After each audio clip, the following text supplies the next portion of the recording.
You locate this spiritual anxiety within Christianity, but isn't it true that, say, Reform and even many conservative forms of Judaism have similarly become the Church of Christ without Christianity, but in this case minus the Christ too? Yeah. So I wonder how essentially Christian is this? Well, part of it is class in America. Now, I'm convinced that old senses of class, the upper class and the middle class and the lower class, are no longer a useful metric for analyzing contemporary America. I mean, I think it's much more about money than it used to be. I mean, American class has always been about money, but I think there were elements you could identify of like genteel poverty and so on, that I think are no longer true. And it's less, so that the old sense of class is a less useful device for analyzing American culture than it used to be. But part of this is class. Compared to this, the strivers, the middle class aiming to move up to the upper middle class or even the upper class, would leave the Baptist congregations of their childhood to join the Episcopalians. There was a way in which you would move into this new church. I think much the same thing's going on. I mean, we could talk about post-synagogue Jews and post praying Muslims. We could talk about other classes here, but this is a Protestant nation. It always has been. Look, Jews and Catholics were welcomed here off and on, but the central Mississippi that ran through the middle of this nation was Protestant. And so at every point it's going to define kind of the culture. This is my Erie Canal thesis. And it seems to me that this post-Protestantism is a rather lovely form of this old Protestant ascendancy, in that you don't even have to have been Christian to join it. You can be a post-synagogue Jew. Now, remember also that Reform Judaism is an American phenomenon. It was invented in Cincinnati. And one of the old jokes is, why is there basically no Reform Judaism in Israel? And the Jewish joke about it is because the Israelis want the synagogue they don't go to be Orthodox. So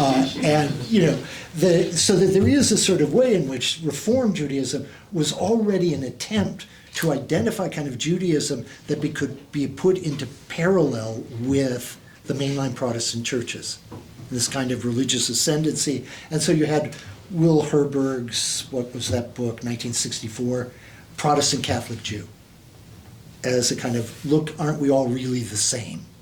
One of the classic statements of that. In a way, he was Jewish.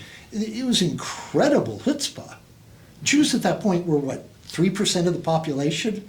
The Protestants were well over 50%. The Catholics were about 30%. The Jews were like 3%. And he puts them all as sort of, oh, look, we're all equal, Protestant, Catholic, Jew, we're all saying the same thing. But Reform Judaism already was an attempt to kind of identify an American form that would just fit along this Protestant line. And among the post-Protestants, you don't even have to have started out as a Christian.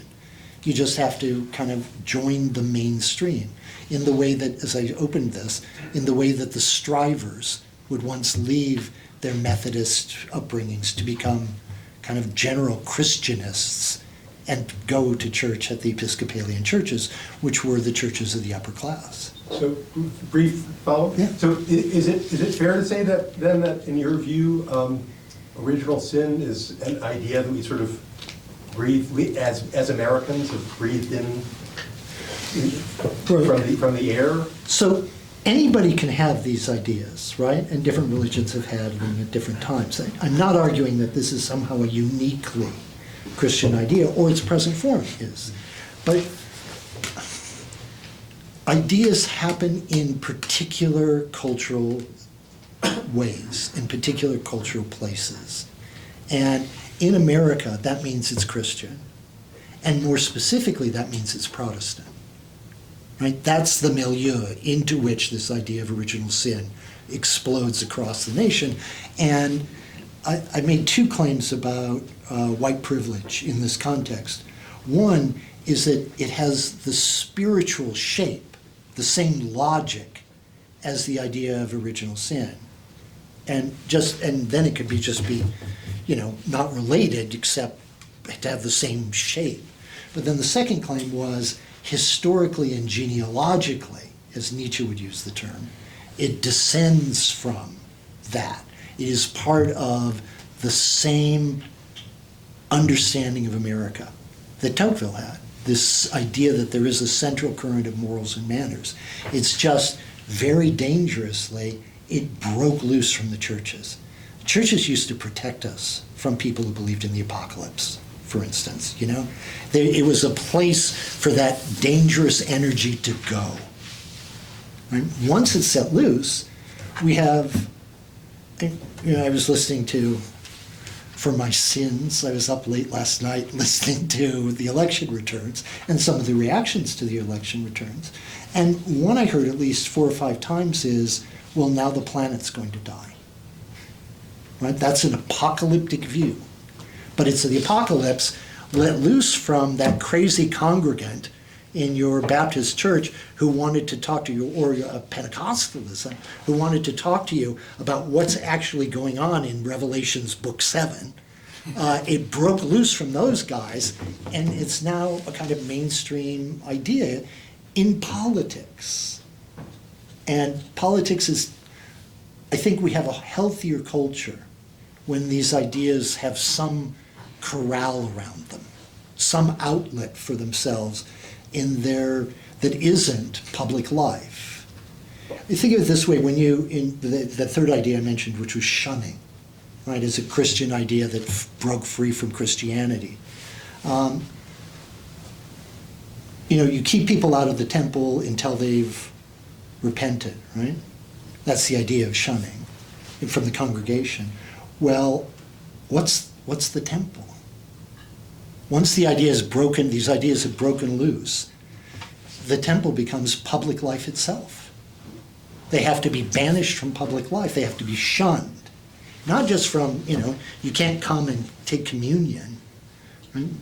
But from the whole of public life, because that's the temple in which these ideas have found their new life. Yeah, right here. So I have one question that's sort of a follow-up and then more independent thought. So is that okay? Mm-hmm. Okay, yeah. So to start with kind of the follow-up, I was sort of interested, you're emphasizing this idea of being post-Protestant because you're looking at the US context. But it does seem like we have similar trends going on across Europe, right? Mm-hmm. Like heavily post-Catholic nations, right? So France, we have similar trends. Nations which weren't predominantly Protestant in the way that the US has been historically.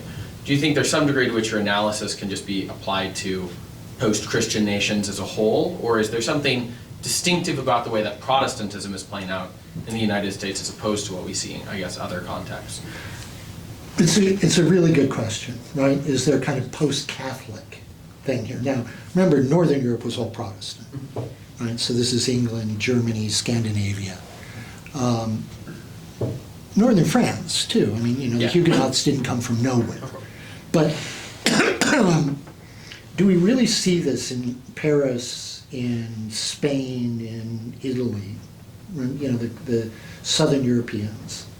I don't know. I will say, I always wondered why a few years ago, suddenly the French became interested in my work. And I had an interview in Paris Match, I had an interview in L'Express. I actually had set up a whole lecture series in France, which disappeared in COVID. COVID broke and suddenly, but I was like, I want someone to pay for me to go to Europe, can I? But no, it turned out COVID shut it all down.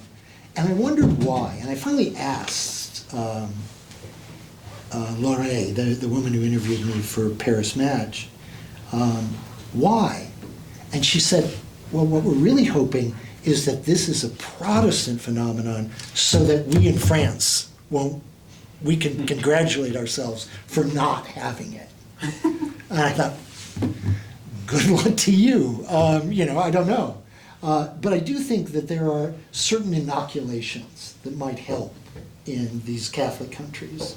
One of which is simply this idea that the Catholicism has always been a more political religion, not in the sense of direct politics, although there was a time in which the Archbishop of the Chancery in the Archdiocese of New York was called the powerhouse in New York politics. So there was some direct politics, but I just mean in kind of Catholic cultures, there was a better integration of political life and the churchly life. Now, lots of American thinkers would congratulate us on not having that. But remember, I started with this claim that early on that there's never been a great American political novel. If you look at a list of political novels, it's like Advise and Consent, which is a potboiler. All the King's Men is a good novel, but it's not actually about national politics. It's not even really political. It's a personal study of Huey Long. But generally speaking, the great American works of art are not about politics, because, what's real, what's important? It's the self and the self-salvation and the cosmos. That's what we want.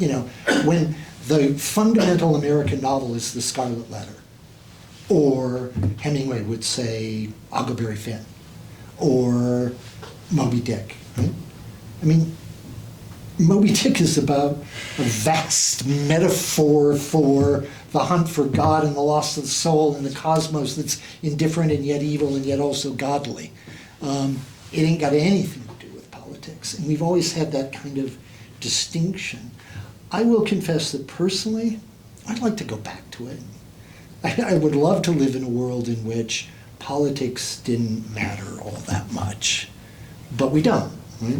And one of the reasons we don't is that these ideas that used to be corralled in the churches, which in an American context means the mainline Protestant churches, broke free from those churches like wild horses getting out of the corral. And they went to where they could live, which was politics.